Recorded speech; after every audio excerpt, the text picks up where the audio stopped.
warahmatullahi wabarakatuh. Waalaikumsalam warahmatullahi wabarakatuh.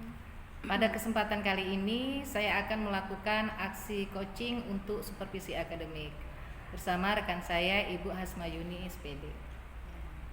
Di kegiatan kali ini saya akan melakukan kegiatan pertama di tahap supervisi ini, yakni tahap pra-observasi. Selamat pagi Bu As. Ibu, Apa kabar hari ini? alhamdulillah Ibu sehat. Alhamdulillah. Nah, sesuai yang telah kita sepakati bersama kemarin bahwa hari ini itu kita akan melakukan coaching supervisi akademik, ya Bu As ya. Nah, pada tahap ini itu kita akan berada pada tahap pertama, yaitu pra-observasi, ya Bu As ya. Di mana supervisi akademik ini itu bertujuan untuk membantu Bu Asmayuni itu dalam pembelajaran, ya. Dalam hal ini itu mengembangkan, kemudian meningkatkan mutu pembelajaran Bu Asmayuni nanti di dalam kelas, gitu ya Bu ya. Nah, pada kegiatan pra-observasi ini kita akan ngobrol santai aja ya Bu As ya. Jadi kita ngobrol tentang bagaimana persiapan pembelajaran Bu Asmayuni nanti, ya gitu ya Bu ya. Nah, kira-kira ya Bu As ya, dalam obrolan kita kali ini tuh apa sih yang Bu As harapkan? Saya sangat mengharapkan agar siswa nanti ketika saya memberi pelajaran itu, siswa itu dapat mengerti apa yang saya ajarkan. Siswa itu menyelesaikan tugasnya tepat pada waktunya, dan siswa itu dapat menumbuhkan rasa percaya dirinya ketika ada kegiatan presentasi, diskusi dan sebagainya Bu. Seperti itu ya Bu As ya, luar biasa sekali ya. Nah, kira-kira ya Bu As, kalau boleh tahu ini nanti ya, itu Ibu ini nanti Bu As ini ngajar di kelas berapa ini dan materinya tentang apa gitu? Saya Bu ngajar di kelas 10 PHT dan saya ini mengajar bidang studi PKN Bu. Oh gitu. Ya. Dan materi di sini yang akan saya ajarkan tentang konsep integrasi nasional. Kemudian tujuan pembelajaran yang akan dicapai itu apa ya Bu? Tujuan pembelajaran yang dicapai itu yang pertama siswanya mampu untuk menganalisis, ya. Siswanya mampu untuk menganalisis konsep integrasi nasional itu. Gitu ya, dan yang kedua siswanya itu mampu mengkomunikasikan faktor-faktor yang menjadi penyebab integrasi nasional itu. Seperti itu ya Bu ya. Nah, dari kegiatan pembelajaran ini nanti Bu, kira-kira area mana ini yang akan dikembangkan? Saya ingin mengembangkan tentang bagaimana menumbuhkan rasa percaya diri pada si anak itu. Seperti itu ya Bu ya. Jadi ingin menumbuhkan rasa percaya diri pada diri si anak ya Bu ya. Itu alasannya kenapa itu Bu?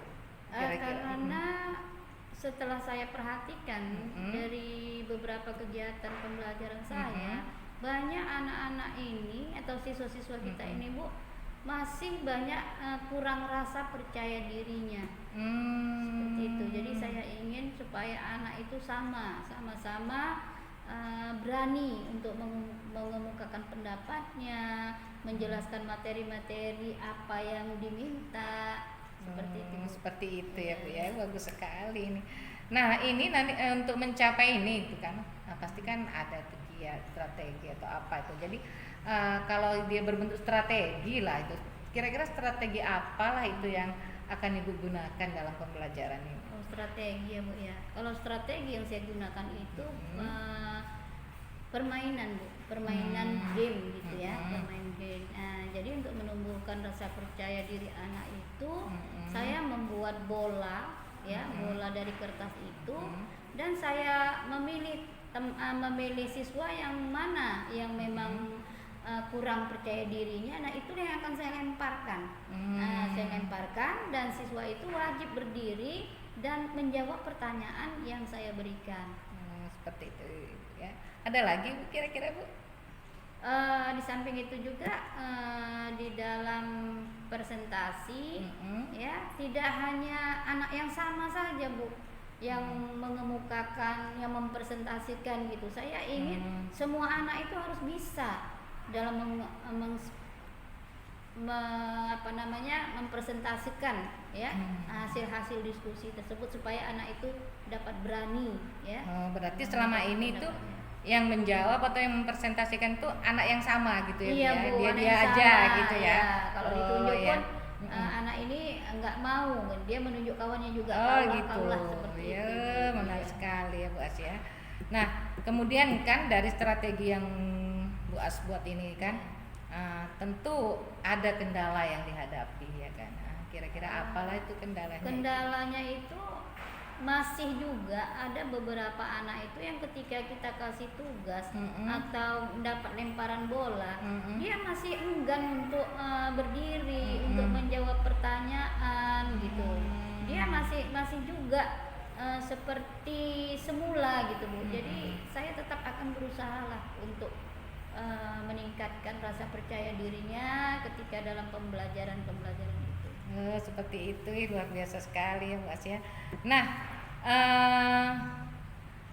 dari yang Ibu utarakan tadi kan, dari kendala-kendala yang ada itu, pastikan itu ada yang Ibu mintain tolong atau Ibu itu ada yang membantu. Kira-kira kalaupun misalnya minta tolong, itu Ibu itu minta tolong kepada siapa? Kalau Pak masalah minta tolong ini ya supaya anak-anak kita ini dapat menumbuhkan rasa percaya dirinya, tentu kita harus ada kerjasama ya Bu ya dengan guru-guru yang masuk di dalam kelas itu. Nah dimohon kepada setiap guru itu untuk sama-sama memperhatikan mana anak yang memang kurang percaya dirinya, ini harus fokus kepada anak itu, memperhatikannya dan kita kasih usaha-usaha kita itu bagaimana, apakah melalui permainan ya, melalui dia yang sering kita harus ke depan mengkomunikasikan hasil dari presentasi ya yang sudah dicapai dalam diskusi itu gitu, dan banyak hal yang lain lagi. Jadi harus ada kerjasama, dan ini saya minta tolongnya sama guru-guru yang masuk ke dalam kelas yang bersangkutan Ibu. Seperti itu ya Bu As ya. Kelas 10 PHT ini. Jadi kalau begitu Bu, harapan Ibu, sesuai harapan Ibu, kira-kira ini target Ibu lah, anak yang percaya dirinya ini akan bertambah atau punya rasa percaya diri itu kira-kira pada saat kapan itu nanti? Pada saat mereka itu dapat kita berikan tanggung jawab menyelesaikan tugas-tugasnya ya. Nah kalau pada saat dia harus berdiskusi, nah harus dia yang mengemukakan pendapat itu, dan dia juga hanya bukan percaya diri pada saat belajar aja, dia juga harus percaya pada dirinya pada saat di luar dari kelas, misalnya dia bisa mengikuti upacara kan gitu Bu. Kalau nggak ada rasa percaya dirinya, dia kan pasti enggan untuk melaksanakan upacara, misalnya sebagai petugas penaikan bendera ya, sebagai pembaca doa dan sebagainya. Berarti diharapkan pada kedepannya gitu ya kan, kedepannya ini anak-anak itu siap, semuanya penuh percaya diri, siapapun yang akan diberikan tugas atau tanggung jawab, mereka semua bisa. Seperti itu. Nah ini kira-kira kapan ini mau dilakukan ini nanti cara pembimbingan seperti itu? Besok ya Bu ya. Besok ya, pada saat itu ya. Iya. Baiklah Bu As ya, sampai ketemu besok lah ini ya Bu As ya, di kelas Bu As ini ya. Iya, hebat sekali, luar biasa ini Bu As ya. Berarti praobservasi kita sudah kita lakukan ya. Saya menunggu nih besok bagaimana aksi dari ini, mudah-mudahan apa yang menjadi harapan Bu As itu bisa tercapai ya Bu As ya. Terima kasih ya Bu As dengan waktunya ya. Sama-sama.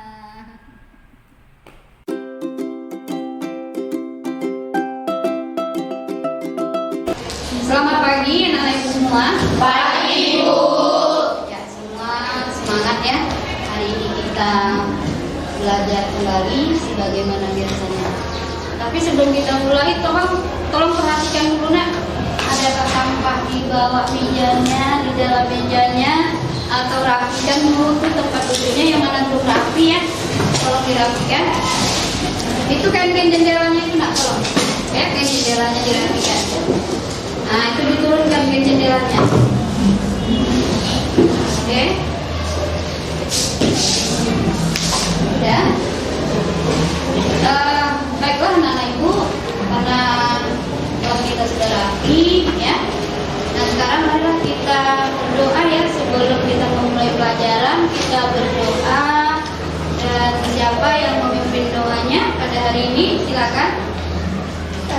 Ya silakan. Sebelum kita mulai belajar, marilah kita berdoa menurut agama dan kepercayaan kita masing-masing. Doa dimulai.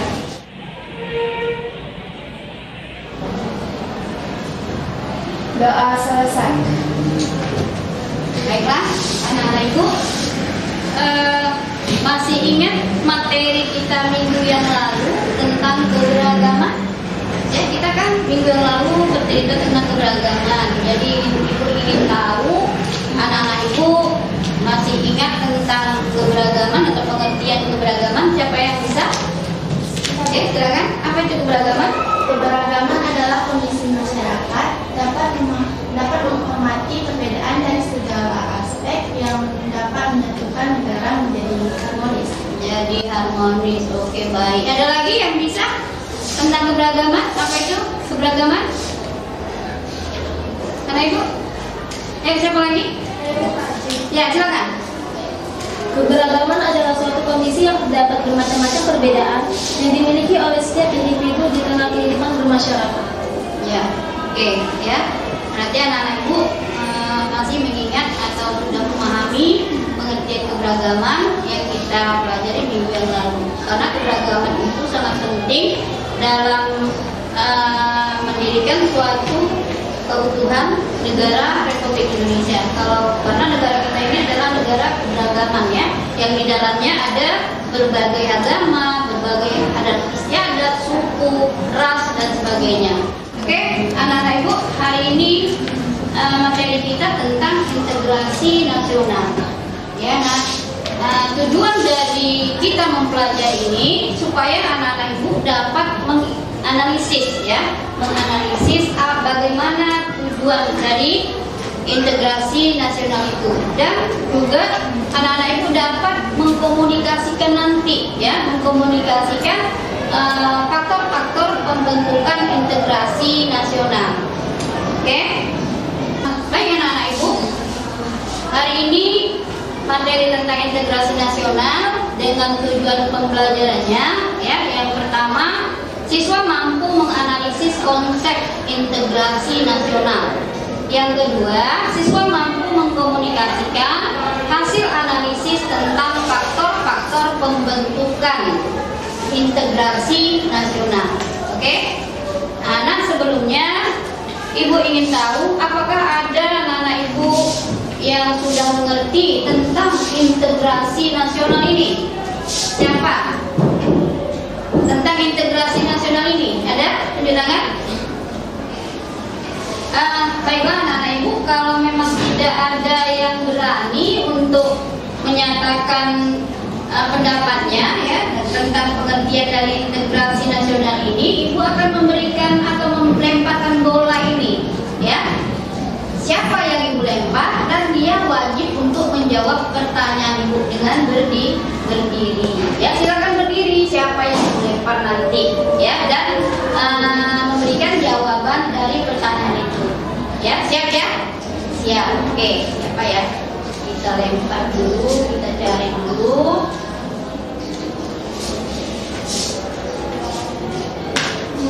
Oke. Ayo, silakan berdiri. Integrasi nasional adalah proses sosial dan interaksi sosial dalam upaya pembentukan suatu pergerakan sosial. Oke. Kita minta bertanya dulu.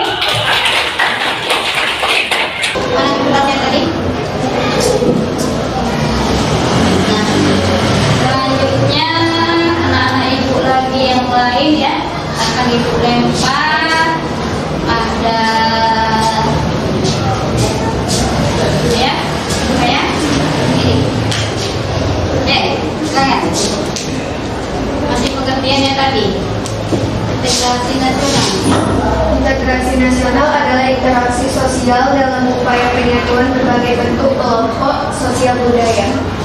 Oke, terima kasih. Berikutnya ada 3 yang akan Ibu lempar ya. Mudah-mudahan dapat menyatakan dengan tidak malu-malu, dengan tidak grogi ya. Oke, sekarang ayo silakan ini ya. Integrasi nasional adalah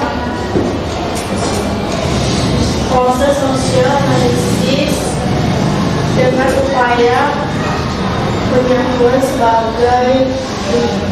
sebagai sekelompok sosial. Baik. Nah, sekarang sepertinya materi tentang integrasi pemahamannya ini kamu sudah sebagian ya sudah dapat memahami dari pengertian integrasi nasional ini. Baik anak-anak ibu, untuk selanjutnya ya supaya ibu ingin melihat yang lebih baik lagi ya pemahaman anak-anak ibu yang hebat-hebat ini. Nah, kita buat suatu kelompok. Nah, kelompok ini dengan cara kita hitung ya, hitungan 1 sampai 5 ya. 1 sampai 5 berarti ada kelompok 1, kelompok 2, kelompok 3 sampai kelompok 5. Kalau saya kita mulai 1. Oke, nah, silakan hitung. 1, 2, 3, 4, 5, 1, 2, 3, 4, 5, 1, 2, 3, 4, 5. 1, 2, 3, 4, 5. 1, 2, 3, 4, 5, 1, 2, 3, 4. Nah, anak-anak ibu, kita akan duduk di dalam kelompok dalam mengerjakan tugas yang ibu berikan. Ya, nanti kelompok 1 duduk dengan kelompok 1, kelompok 2, kelompok 2, dengan kelompok 3, kelompok 3. Paham kan? Nah, paham. Nah, kalau sudah paham apa yang dikerjakan, itu nanti kalian mengerjakan tentang studi kasus. Ya, studi kasus kalian lihat di sini apa yang menjadi penyebab terjadinya konflik etnis dan masalah integrasi di Papua. Ya, yang kalian cari ini apa yang menyebabkan terjadinya kasus konflik etnis dan masalah integrasi di Papua. Nah, kalian bisa mencarinya dari Google, bisa dari buku, ya. Boleh dari mana aja kalian mendapatkan sumber bacaannya itu boleh. Jadi nggak ibu patokan dari buku aja enggak. Boleh dari internet ya, dari Google atau dari buku, kan buat juga buku kan. Nah, itu boleh kalian mendapatkan informasi atau informasi yang lainnya yang bisa kalian dapatkan. Nah, silakan untuk anak-anak ibu dari informasinya.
Silakan berdiri di setiap kelompok.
tentang integrasi nasional ini akan menunjukkan ya bahwa integrasi nasional itu adalah hasrat dan kesadaran ya, hasrat dan kesadaran kita untuk bersatu sebagai satu kesatuan bangsa ya, dan menjadi suatu bangsa yang utuh. Jadi karena integrasi itu kan di dalamnya ada keberagaman, bagaimana kita menyatu pasukan berbagai keberagaman itu ya, supaya dapat menjaga keutuhan negara kita, yaitu negara kesatuan Republik Indonesia. Nah, jadi ada seperti yang kamu katakan tadi ya, kamu analisis bagaimana konflik-konflik yang terjadi ya di Papua, dan hasilnya sudah kamu kemukakan. Nah, untuk yang selanjutnya ini Ibu ingin kalian mengirim tugas tadi kan hanya dibacakan ya. Ibu ingin kalian mengirimkan tugas bisa melalui Canva, bisa melalui Word, bisa melalui PowerPoint, boleh juga melalui apa yang bisa kamu lakukan tadi. Ya, kalau melalui PowerPoint, siapa yang pakai PowerPoint? Nah, silakan. Ya, nah, siapa yang mau dari Word bilang silakan. Nah, jadi boleh, dan silakan kirim di Classroom aja ya. Ya, nah silakan kirim di Classroom aja. Baiklah anak-anak ibu, sudah ibu sampaikan dan sudah kalian pahami, kalian tinggal mengirimkan tugas ya, seperti apa yang ibu katakan tadi. Nah, sekarang kita berdoa ya, karena kita sudah diberikan kesempatan mengikuti pelajaran hari ini. Silakan pimpin doa anak sebelum kita pulang ke rumah masing-masing. Sebelum kita pulang, marilah kita berdoa menurut agama dan kepercayaan kita masing-masing. Doa dimulai.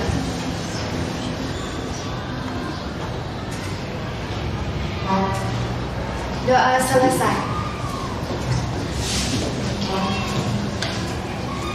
Baiklah, nah ibu, assalamualaikum warahmatullahi wabarakatuh. Waalaikumsalam warahmatullahi wabarakatuh.